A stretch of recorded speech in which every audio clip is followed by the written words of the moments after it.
आपकी तरह। कह रहे अब फिल्म आपकी कितनी बाकी है? ये हमसे ज्यादा आदरणीय भाभी से जानती होंगी, हमें क्या पता।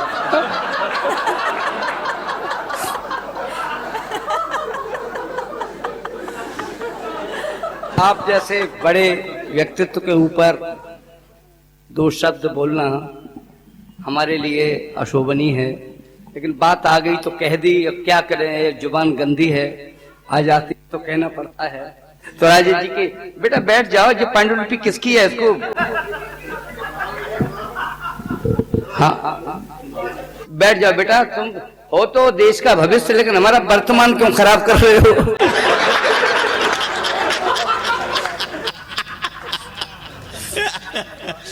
वाह वाह क्या बात है। बहुत ज्यादा नहीं पढ़ना है क्योंकि लोग आपके प्राण पी चुके हैं। मैं आपका खून नहीं पीना चाहता। वो आदरणीय भाभी जी, शायद वही है भाभी जी, है ना? हाँ वो देख रही हैं। नहीं मैं उस वक्त समझ गया था जब आप पढ़ रहे थे और ये लाइट में विस्फोट हो गया था, तब आपके मुंह पर कम मायूसी थी, भाभी जी के मुंह पे ज्यादा मायूसी थी। मैं सोच रही थी हे भगवान, इसी वक्त बिजली जानी थी क्या?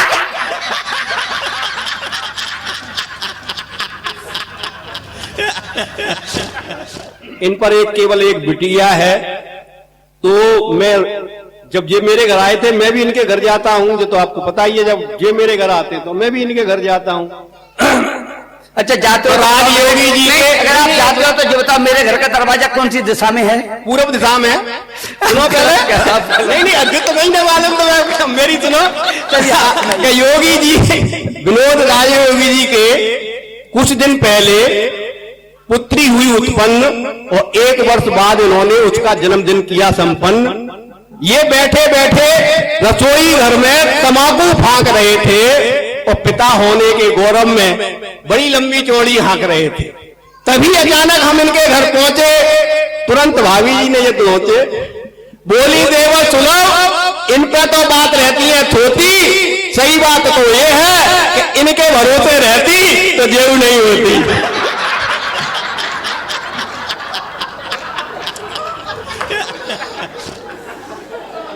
अच्छा हमें ये बताओ सुबोध जी, अब देखो बहन जी, हाँ एक दूसरे की ना तो तुम मेरी सुनाओ ना मैं तुम्हारी सुनाऊं, कविता सुनाऊं। मैं तुम्हारी मेरी क्या औकात है मैं तुम्हारी सुनाऊं? और मैंने तो जैन साहब सुना दिया। जैन साहब, आदरणीय जैन साहब, मैं इनकी कोई बात कैसे बता सकता हूं? जो यही टुंडला के हैं, फिरोजाबाद टुंडला में कोई फर्क नहीं है। ये तो इन्हीं का नगर है, इन्हीं का मोहल्ला है, इन्हीं की गली है। और अपनी गली में तो हाँ शेर भी शेर होता है, पिंजरे में हो चाहे बाहर हो। तो वो जी बहुत अच्छे व्यक्ति हैं, सच कहता हूं। मैं एक बार इनके घर गया था। सुनना, सही बात बताऊंगा आपको आज। वो आप बुरा तो नहीं मानेंगे? तुमने तो कभी पागलों का भी नहीं माना, हमारा क्या मानो? बिल्कुल बिल्कुल। अभी सुबोध जी के मैं घर गया था। सुनना आदरणीय साहब, इनके 2 पुत्र हैं, एक रामू एक श्यामू। हमें आज ही मालूम पड़ा। तुम्हें तो कुछ पता ही नहीं है। वही तो कह रहे हैं। मैं बता रहा हूं तुम्हें जो बातें नहीं पता है, बेबी आज मैं बताऊंगा तुम्हें। तुम्हें तो कुछ पता ही नहीं रहता घर में होता क्या, तुम तो बाहर कविता ही पढ़ते हो। तुम्हें क्या पता घर में क्या होता है जी? एक रामू एक श्यामू। रामू से इन्हें तिल भर भी प्रेम नहीं है, न उसे साथ बिठाते हैं, न साथ खिलाते हैं, न साथ लेटाते हैं। मैंने एक दिन पूछा, नाम रामू श्यामू नहीं है असली, ये कह रहे थे, मुझे आज ही पता चला। मैं असली नाम बता दूंगा तो इन्हें शायद आत्महत्या न करने गई। मैंने इनसे पूछा, मैंने कि आप अपने बड़े पुत्र को प्रेम क्यों नहीं करते हो? बोले तुम्हें क्या मतलब, तुम आयो खाना खाओ पियो और लेटो और सवेरे चले जाओ, तुम्हें क्या मतलब है इन बातों से? मैंने इनकी माता जी से पूछा, आदरणीय जैन साहब आप सुनना। मैंने कि आदरणीय पूज्य माता जी, सुबोध जी अपने बड़े पुत्र को प्रेम नहीं करते हैं बिल्कुल भी। आखिर बात क्या है? बेटा इन बच्चों को, इनकी मम्मी अगर कहीं हो तो इन्हें रोक लें। हाँ हाँ, वो इन्हें रोक नहीं रही है। वैसे आपके अंदर इतनी क्षमता है कि इसकी तो औकात क्या, इसका बाप भी बैठ जाएगा।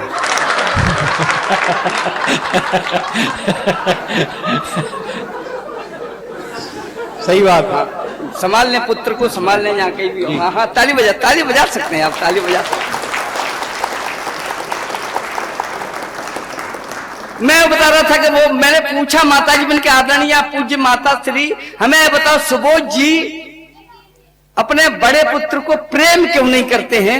बोले बेटा विचित्र कहानी है, इसको जो संदेह हो गया है कि ये पुत्र मेरा नहीं है। हमने कहा आखिर कारण क्या है, इसको कैसे इन्हें संदेह हो गया?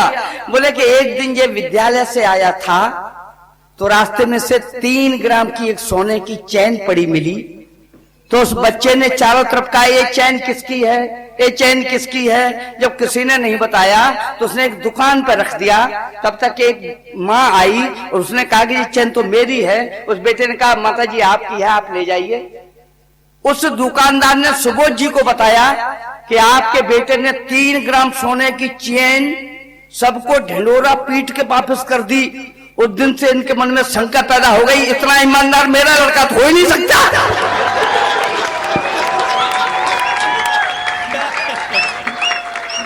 मैंने कहा तो ये और छोटे बेटे, कि छोटे बेटे से इन्हें बहुत प्यार है।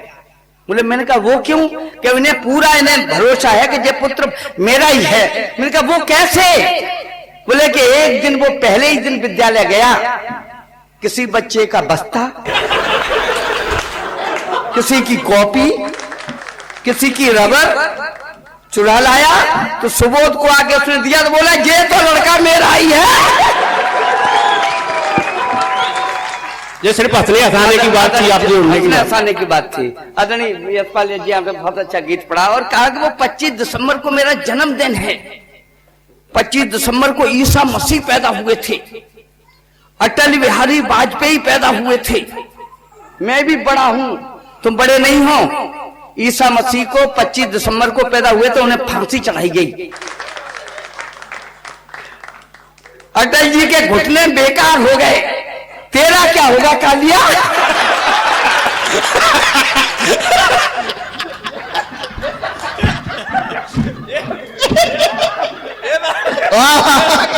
कालिया जी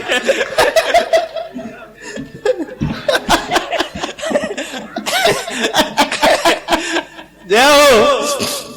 मैं क्षमा चाहता हूँ, मैं क्षमा चाहता हूँ। 2 मिनट पहले लाल हो रहा था, अभी 1 ही मिनट की बात है और ऐसा कर रहा था। अपनी बात करो, कविता की बात करो, कविता पढ़ने दो। और जैसे नहीं उसने मेरी तरफ उंगली की, माला डाल दिया।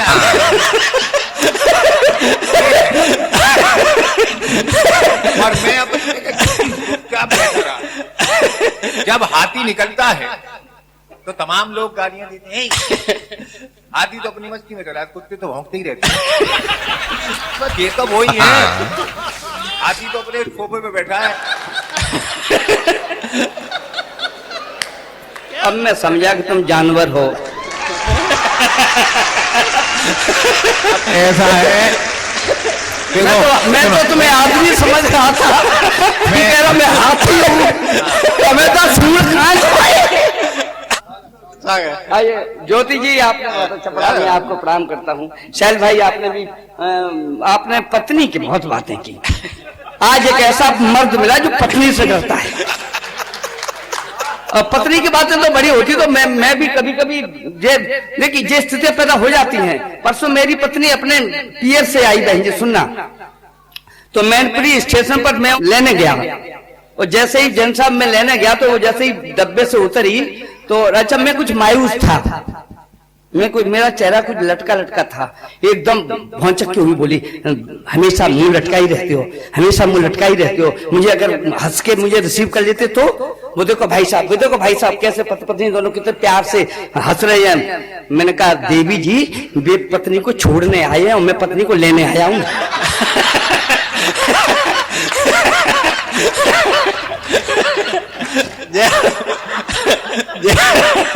उनकी बीमारी जा रही है, मेरी तो मेरे घर आ रही है।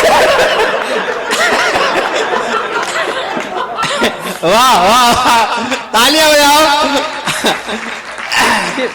हाँ, पत्नी की बातें, वो तो बेचारा भिखारी जो भीख मांग के गुजर करता है, उसके पीछे कविताएं सुना दी। वैसे भिखारी भी कम नहीं होते जन साहब। मैंने तो एक बार, मैं अपनी, आज 2-3 दिन की बात होगी, मैं अपनी फॉर्च्यूनर में बैठ के मैं मैनपुरी गया था, तो वहां एक भिखारी ने हाथ बढ़ा दिया बहन जी मेरे आगे, तो मैंने उसे 10 रुपए दे दिए। उसने 10 रुपए लिए और वहां से लंबा लंबा हो गया। मैंने कहा इधर लौट, क्या इधर? बोला क्यों बाबूजी क्या हुआ? मैंने कहा 10 रुपए ले लिए, तूने कोई शुभकामना भी नहीं दी। बोली बाबूजी फॉर्च्यूनर में तो बैठे हो, 10 रुपए में तुम्हें क्या हेलीकॉप्टर में बिठा दूं? ये स्थितियां है साहब, कहीं से भी शुरू करते हैं। आइए मैं 4 पंक्तियां पढ़ता हूं इस पंडाल में और आपका प्यार मांगने आया हूं। देखिए हंसी कहीं से भी निकल आती है। मेरी जब नई नई शादी हुई थी तो मेरी माँ ने मुझसे कहा कि जा बेटा बहू को ले आ। मैं बिल्कुल अल्लड़ टाइप था बेटी, मैं सही बता रहा हूं, बिल्कुल अल्लड़ टाइप था। लोग मुझे देख के मजाक बहुत करते थे। जा बेटा बहू को ले आ। और जब मैं अपने ससुराल पहुंचा तो उसमें तब कुआं होते थे, कुआं। सन 1985 की बात है, 84-85 की। कुआं से पानी भरते थे, तो वहां कुछ बच्चियां कुएं पे पानी भर रही थी, लड़कियां। और हमें देखते ही वो हंसी पाए तो मुस्कुराई, बोले ए भाई साहब, जीजा जी कहाँ जा रहे हो? मैंने कहा हम तो लेने आए हैं साधना को। बोले साधना को क्या लेने आए? वो तो विधवा हो गई। और हम तो ठहरे अल्लड़, हम वहीं से लौट आए।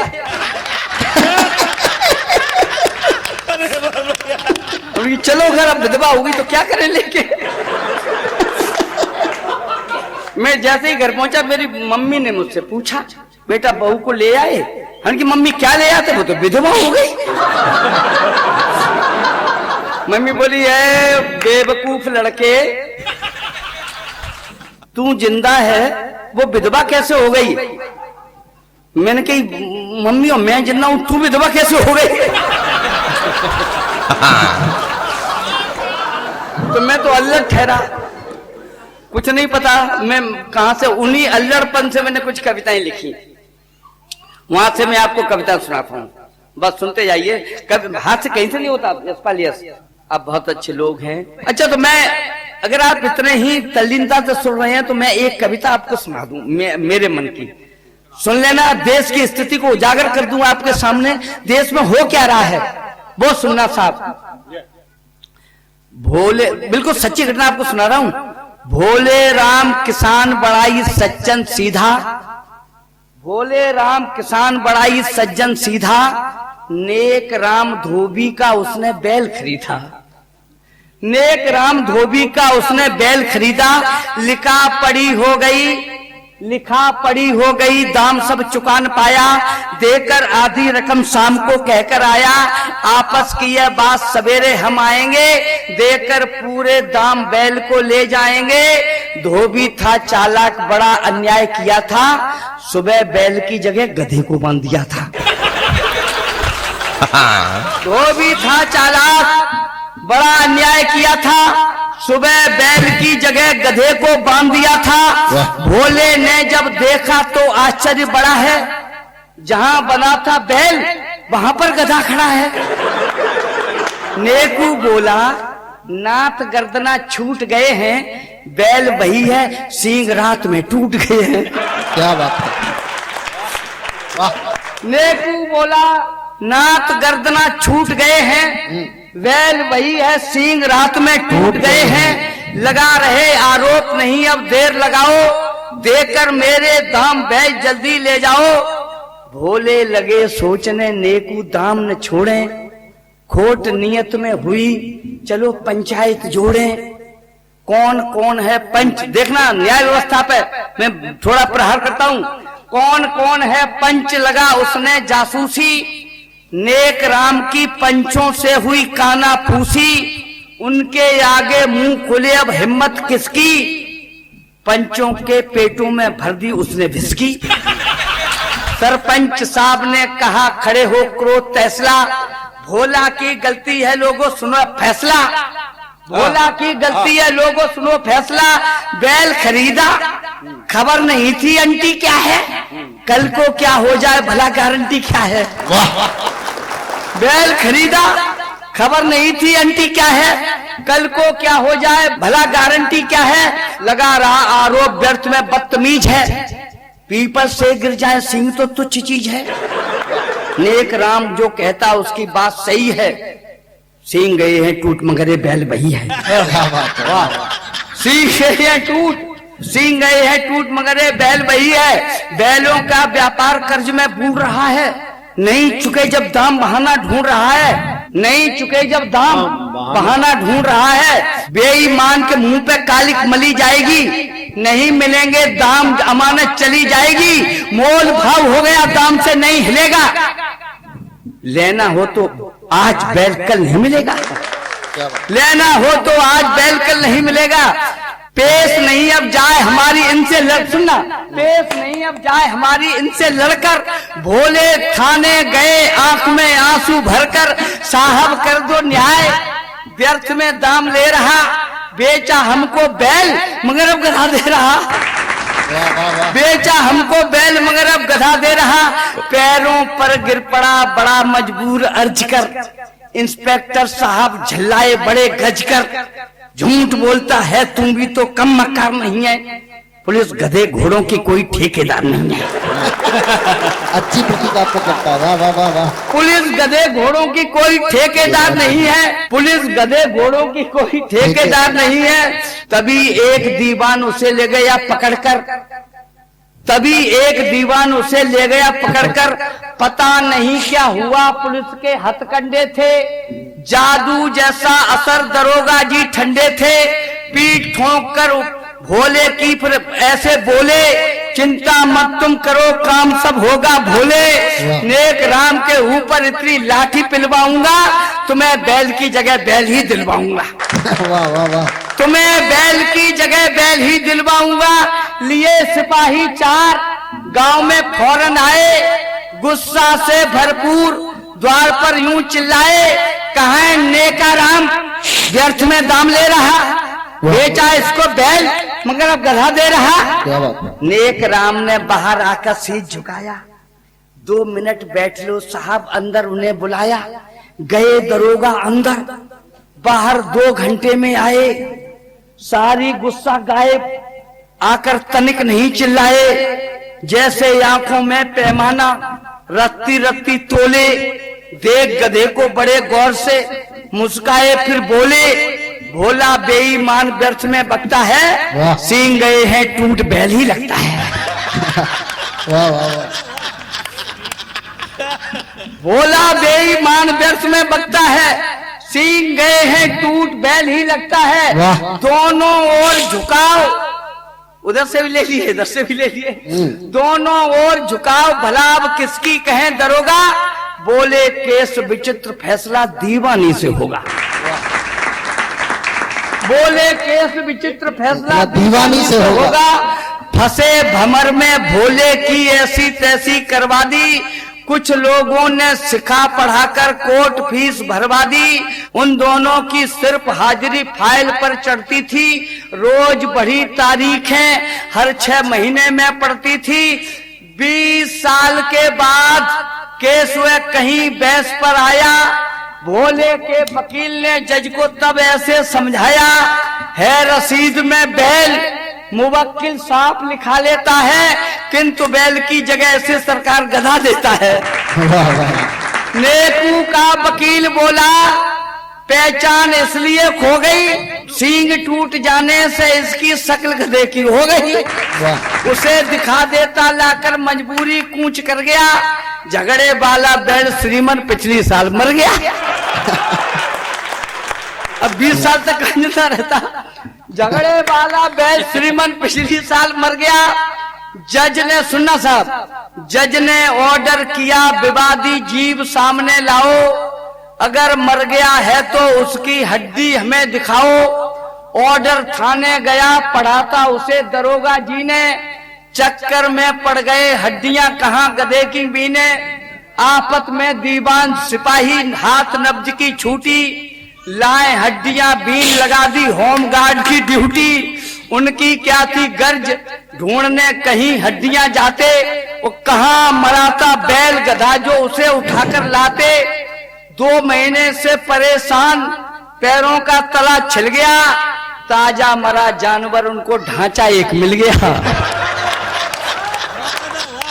ताजा मरा जानवर उनको ढांचा एक मिल गया।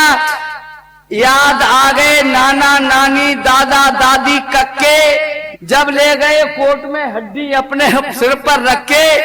तीखी बदबू आती, ऊपर भिनक रही थी मक्खी, बीच अदालत के कमरे में जब ले जाकर रखी। पेशकार को उल्टी आई, बंद कर दिया लेखा।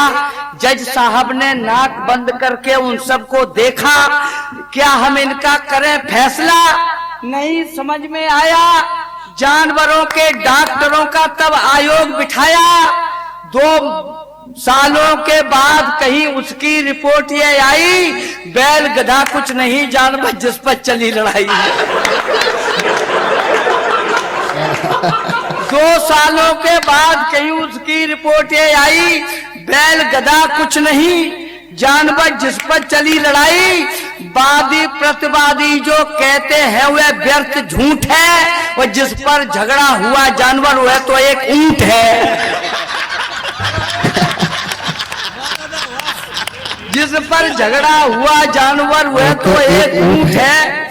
यही न्याय है, यही व्यवस्था, फिर काहे का भय हो। हिंदुस्तानी लोकतंत्र के संविधान की जय हो। हिंदुस्तानी संविधान के लोकतंत्र की जय हो। न्यायालय ने उस गरीब की कैसी उचित खबर ली, भोले ने जजमेंट सुना तो आत्महत्या कर ली। वो मकर संक्रांति में एक पंडित जी हमारा दावत खाने आए, सच्ची बात है आपको बताता हूँ। पंडित जी दावत खाने आए, मैंने उनको बुलावा भेजा, वो आए और भरपेट खाया। जानते हो पंडित जी खाने पे आ जाए फिर तो फ्री है। सब कम से कम 5 किलो आटा खा गए, सच बताता हूं आपको। 2-4 सब्जी थी वो भी खा गए। उसके बाद बोले हाँ अब कोई बात नहीं, अब तो बस भर गई। उनकी बस कहाँ है कि जी हमारा पेट बस ही है। कि बस भर गई। तब तक पीछे से मेरा बेटा आया, उसने बूंदी के 4 लड्डू रख दिए।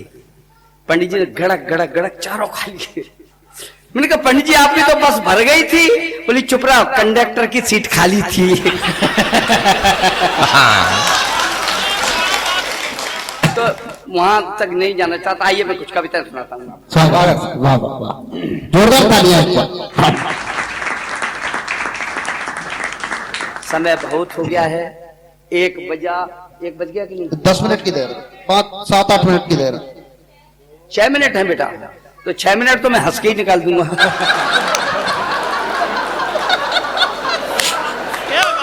नहीं बात, एक कविता अगर देश की स्थितियां उजागर कर दूं। आइए बेटा बैठ जाओ, शाबाश, वाह वाह वाह। देखो बेटियां बहुत अच्छी होती है। आज बेटियों पे इतनी कविताएं पढ़ेंगे।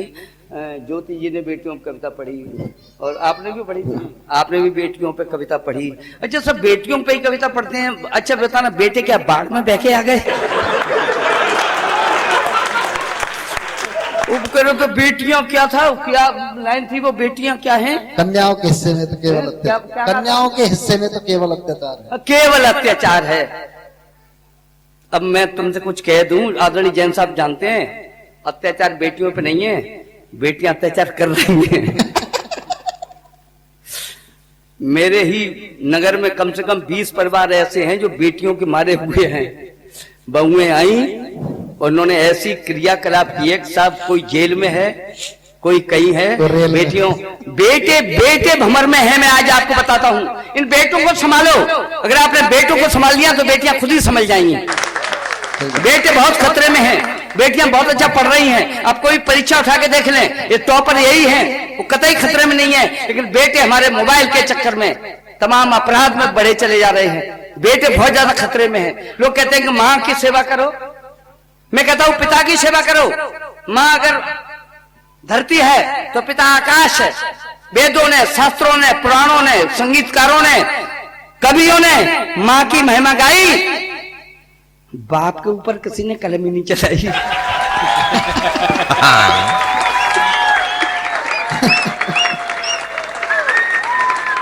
हाँ बजा सकते हो, जोर से बजाओ ना फिर। स्वागत स्वागत। और हमने जो अनुभव किया, मेरी बेटियों, मेरी बहनों, बहुत सुनना, मैंने जो अनुभव किया, एक दिन मैंने अपनी माँ के चरण छुए तो मेरी माँ ने कहा, पुत्र पहले अपने पिताश्री के चरण छुओ, वे हमसे बड़े हैं। हमने कहा हम तो माँ किताबें पढ़ते रहे, हम तो तुम्हें सबसे बड़ा मानते रहे, और तुम कह रही हो कि पिताजी बड़े हैं, कैसे बड़े हैं? तो उन्होंने जो बात हमें बताई दो चार, वे सुन लीजिएगा और मुझे आशीष दे देना, मैं अपनी विदा लूंगा। आप चाहेंगे तो पढ़ता रहूंगा, मैं सुबह 4 बजे तक भी पढ़ सकता हूँ, मेरे अंदर तब मादा है। लेकिन आप ये गारंटी ले लेना कि मेरा पेमेंट ये 4 गुना ही देंगे। मेरी माँ ने मुझे बताया, पुत्र सुने आपके लिए, आप सोचना, एक माँ, एक पिता, एक संतान, अगर पुत्र को एक पुस्तक की जरूरत हो और पिता बाजार गया हो, पिता के पॉकेट में मात्र 25 रुपए शेष हो और उसे अपने बेटे के लिए होमवर्क करने के लिए कापी चाहिए और गर्मी से बचने के लिए एक साफी चाहिए, दोनों 25-25 रुपए की आती हैं, केवल 25 रुपए उसके पॉकेट में है, तो वो पहले क्या खरीदेगा? क्या खरीदेगा? कॉपी खरीदेगा। और अब आप दृश्य को थोड़ा सा परिवर्तित कर दो।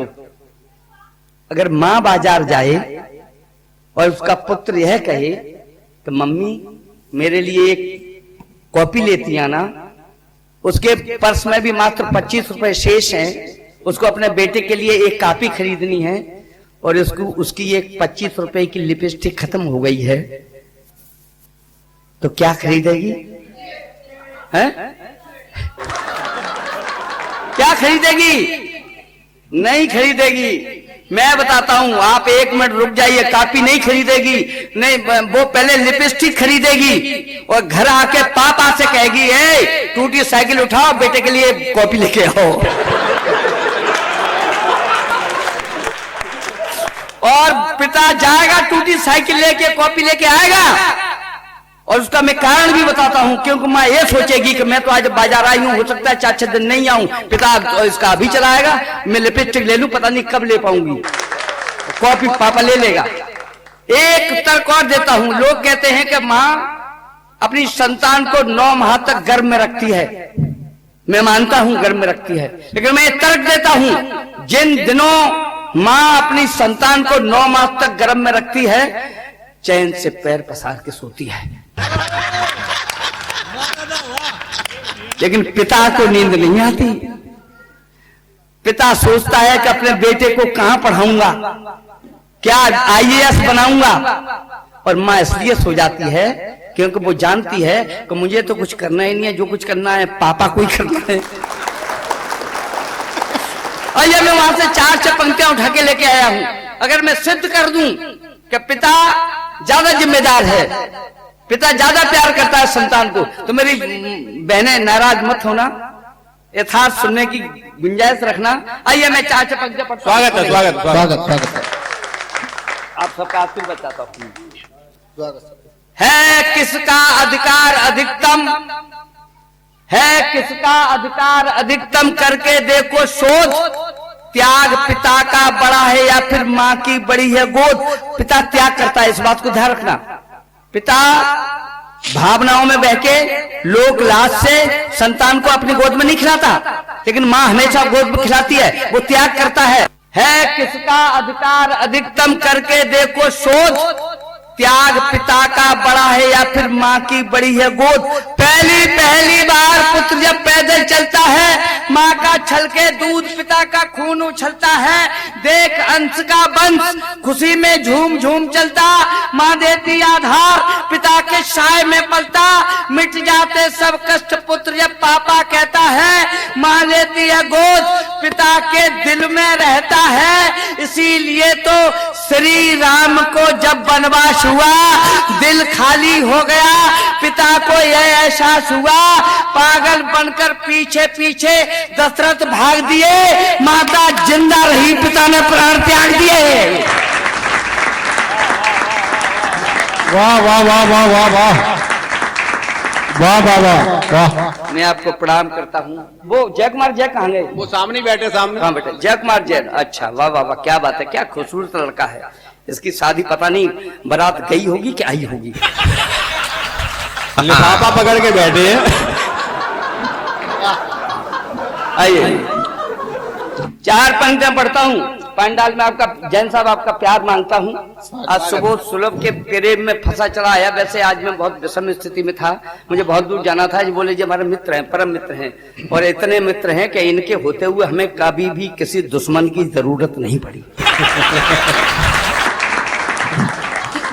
मैं शुरू करता हूँ। स्वागत स्वागत स्वागत सबके। वाह आदिनाथ की कहानी। वाह उठा लेना पंक्तियां, तमाम जैन मंदिरों में गूंज रही हैं। आप भी अगर याद कर लेंगे तो आपके मंदिर में भी गूंजेंगी। आदिनाथ की कहानी सदियों से है पुरानी, ऐसी मधुबानी तीनों लोक नहीं पाएगा। वाह आदिनाथ की कहानी सदियों से है पुरानी, ऐसी मधुबानी तीनों लोक नहीं पाएगा। शुद्ध संयमों की भावना भरी परंपरा है, इसके विचार कोई टोक नहीं पाएगा। एक बार सच्चे मन से जो जाए मंदिर में, जिंदगी में वह कदापि शोक नहीं पाएगा। महावीर जी का नाम लेके जो करेगा का होगा सिद्ध, कोई उसे रोक नहीं पाएगा। वाह वाह वाह वाह वाह वाह वाह वाह वाह दादा वाह। आप तो प्रणम है, जिंदाबाद। आप तो बहुत अच्छे लोग हैं। सच कहता हूं, मुझे तो इतनी तालियों की कतई उम्मीद नहीं थी। मैं भी जैन समाज से हूं, इसमें तो नहीं, लेकिन मैं भगवान नेमिनाथ के हम भी वंशज हैं। इसलिए जैन समाज की कुछ बातें मैं जानता हूं। 4 पंक्तियां पढ़ता हूं। लोग बहुत हैं, भोग बहुत हैं, कर्म बहुत है, मर्म बहुत है। हिंदू मुस्लिम सिख ईसाई बौद्ध सरीखे धर्म बहुत है। फूल तना टहनी पत्ती का मूल तत्व जो एक बीज है। सब धर्मों की बात ठीक, पर जैन धर्म एक अलग चीज है। वाह वाह वाह वाह वाह वाह वाह वाह वाह। लोग बहुत हैं, भोग बहुत हैं। हिंदू मुस्लिम सिख ईसाई बौद्ध सरीखे धर्म बहुत हैं। फूल तना टहनी पत्ती का मूल तत्व जो एक बीज है। सब धर्मों की बात ठीक, पर जैन धर्म एक अलग चीज है। तीर्थंकर आदिनाथ के पुत्र भरत का नाम बड़ा था, उसी नाम पर नाम हमारे देश का भारतवर्ष पड़ा था। वाह वाह वाह वाह वाह वाह वाह वाह वाह वाह वाह वाह, क्या बात कह दी। वाह।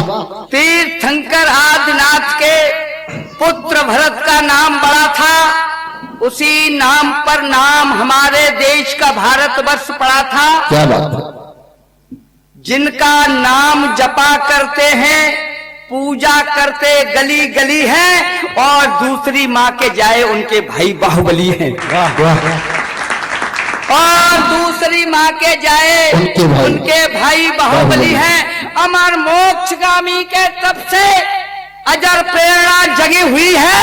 श्रवण बेल गोला में जिनकी भव्य मूर्ति लगी हुई है। वाह वाह वाह वाह वाह वाह वाह वाह वाह वाह। श्रवण वेद गोला में जिनकी भव्य मूर्ति लगी हुई है। जन्म मरण तप ज्ञान मोक्ष को चढ़ तीर्थंकर आते हैं, और जन्म से पहले जिन पर देव रत्न बरसाते हैं। ऐसा धर्म जिसे मिल जाए, तन मन सब बलिहार करें। मानव ही का पशु पक्षी तक जैन धर्म से प्यार करें। वाह वाह वाह वाह वाह, क्या बात है। वाह वाह, क्या बात कर दी। वाह वाह वाह। मानव ही क्या, जिंदाबाद।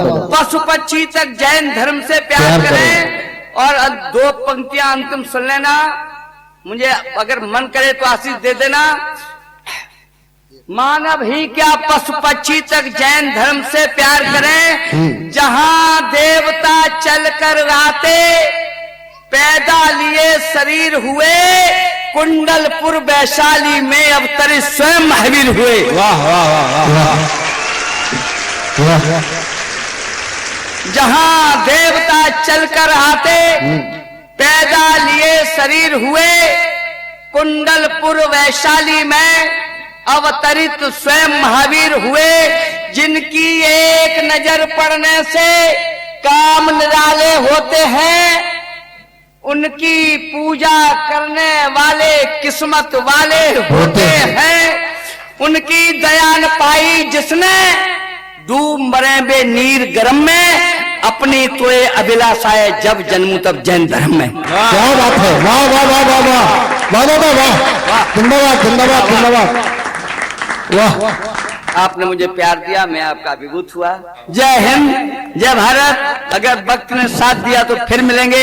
जय जिनेन्द्र, हमारी बहनों को प्रणाम, भाइयों को प्रणाम। बहुत सुंदर आज का आयोजन हुआ।